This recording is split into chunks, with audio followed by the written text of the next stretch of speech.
জান, আমাদের ভালোবাসা তো বাসায় মানবে না, চলো আমরা পালাই। কি বলো জান? চলো তাহলে আজকে আমরা পালাইয়ে যাই। হ্যালো বন্ধু, কই তুই?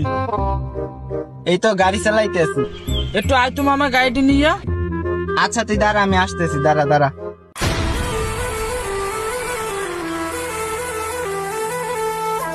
হ্যালো জান, কই তুমি? এই তো আমি তোমার বাসার সামনে। দাঁড়াও জান, আমি আসতেছি। জান, আমি আসছি।